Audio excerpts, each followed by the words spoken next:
జీ5 app download చేసుకుని పూర్తి ఎపిసోడ్లని ఉచితంగా చూడండి. ఏంటిదంతా? నట్టింట్లో ఇవన్నీ ఎవరేసింది? లక్ష్మి! ఏమోనమ్మా, ఇవన్నీ ఎవరు వేశారో మాకు తెలీదు.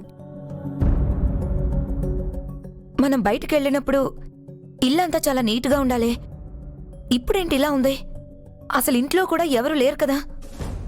చైత్ర, రాత్రి నువ్వే కదా ఇంటికొచ్చింది. ఇదంతా నీ పనేనా? ఓహో, అక్కడ చేయవలసిందంతా చేసేసి ఇంటికొచ్చి జ్యూస్ తాగుతూ ఎంజాయ్ చేశావా? అసలేం చేసావే నువ్వు వచ్చి ఇంట్లో? అడుగుతుంది నిన్నే, మాట్లాడవే. చైత్ర గారు, ఏంటిది?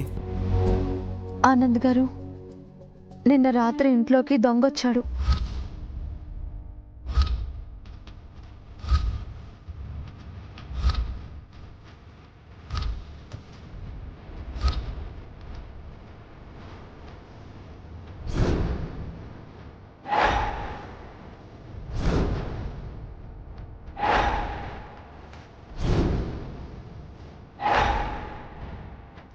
వాట్?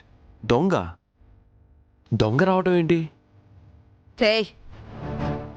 ఏంటి, ఇంట్లోకి దొంగ ఎలా దూరుతాడు?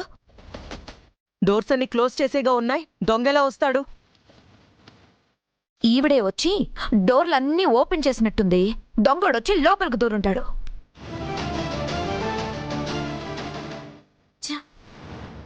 ఈ పృథ్వీ వచ్చిన పని చూసుకొని పోకుండా ఇంటిని గందరగోళం చేసి వెళ్ళాలా?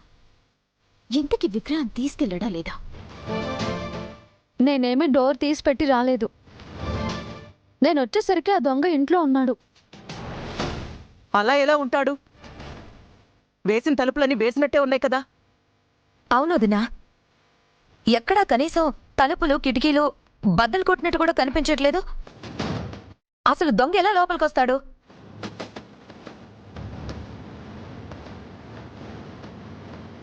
అమ్మా, కిచెన్ డోర్ ఓపెన్లో ఉంది.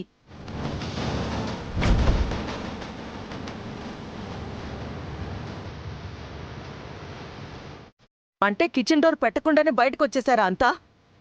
మేమంటే ఏదో టెన్షన్లో ఉండి అలాగే బయటికి వెళ్ళిపోయాం. మీరైనా అన్ని చూసుకోవాలి కదా లక్ష్మి. ఏంటి లక్ష్మి ఇది? అమ్మా, నేను అన్ని డోర్స్ మూసే వచ్చానమ్మా. ఎవరు ఓపెన్ చేశారో నాకు తెలీదు. అయినా మీరు ఇక్కడే ఉండి ఇంటిని చూసుకోకుండా హాస్పిటల్కి రావాల్సిన అవసరం ఏమొచ్చింది? ఎవరు రమ్మన్నారు మిమ్మల్ని? స్మైలీ అమ్మగారే హాస్పిటల్కి రమ్మని చెప్పారమ్మా.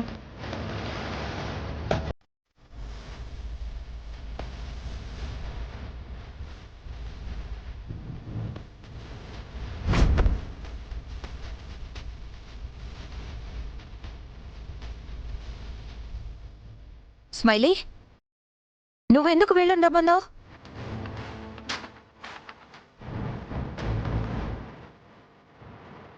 స్మైలీ, హాస్పిటల్కి మనం వెళ్ళామంటే ఒక అర్థం ఉంది. అంత ప్రత్యేకంగా లక్ష్మి వాళ్ళని ఎందుకు తీసుకొచ్చావు? అంటే అది అత్తయ్య గారు, అంటే వాళ్ళని జీ5 యాప్ డౌన్లోడ్ చేసి అన్ని ఎపిసోడ్స్ పూర్తి ఉచితంగా చూడండి.